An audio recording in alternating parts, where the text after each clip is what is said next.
आणि सेंटरवर जो जात नाही त्याला सहयोगी म्हणायचं नाही. सेंटरवर गेलंच पाहिजे. तुम्ही श्रीमंत असाल ते आपल्या घरी असाल, पण सेंटरवर गेलं पाहिजे. मी सुद्धा तुमच्या झोपडीत राहते, वाटेल त्या परिस्थितीत राहते. मग सेंटर अगदी फारच सुंदर असलं पाहिजे, त्याच्यामध्ये झगमगाट असला पाहिजे असा विचार करणं फार चुकीचं आहे. अत्यंत साधारण असं सेंटर असलं पाहिजे जिथे सर्वसामान्य माणसं सुद्धा येऊ शकतात. आजपर्यंत बरेच दिवस झाले मी आपल्या पुण्याच्या सहयोगांशी स्पष्टपणे बोलू शकले नाही. आज ह्या रम्य परिसरात मला असं वाटलं की एक तऱ्हेची आपल्यातही रम्यता आली पाहिजे, आणि ती रम्यता येण्यासाठी आतमध्ये जे आमच्या जुन्या पद्धतीचे नसती कर्मकांडांची आणि धर्माच्या बाबतीत अगदी चुकीच्या कल्पना आहेत त्या जाऊन आपण स्वच्छ निर्मळ गंगेत आलं पाहिजे, तेव्हाच हे कार्य होईल.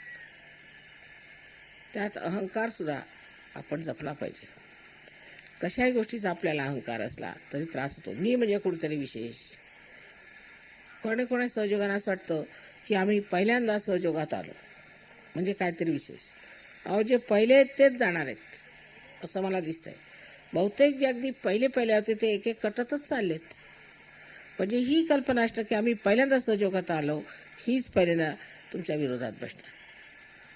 ती भावना काढून टाळली पाहिजे की आम्ही फार जुने सहयोग आहेत, म्हणजे तुम्ही जुनाट झाले, आता निघून जा.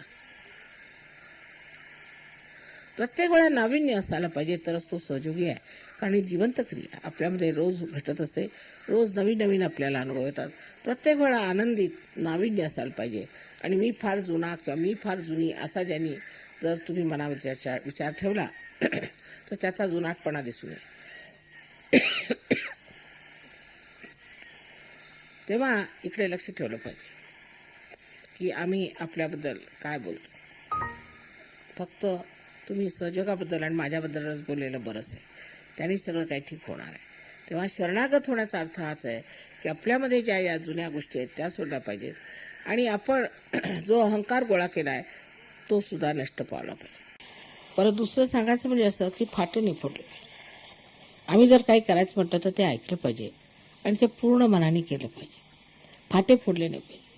कोणत्या गोष्टीला फाटे तुम्ही फोडले म्हणजे त्याचा त्रास मला तर होतोच, पण तुम्हालाही होतो. तेव्हा आपलं काहीतरी सांगत बसायचं नाही. मी जे म्हटलं बरं मी करतो, बरं मी ऐकतो, किंवा जे असेल ते लगेचच मान्य केलं पाहिजे, नाही तर भयंकर त्रास होतो. आपल्या सहयोगाला सुद्धा फार ह्याने त्रास होतो, लोक जे फाटे फोडतात. आज जर लोकांनी फाटे फोडले नसते तर आपल्याजवळ इतर तरी सुंदर फ्लॅट्स असते मुंबईला, आणि इथे सुद्धा पुष्कळ जागा झाल्या असतात. पण त्यावेळेस सगळ्यांनी फाटे फोडून सगळं काही मला इतका त्रास दिला. शेवटी मीच असा विचार केलेला की आता कोणी काय म्हटलं तर त्याचा फाटे फोडू नका, आणि मी करणार.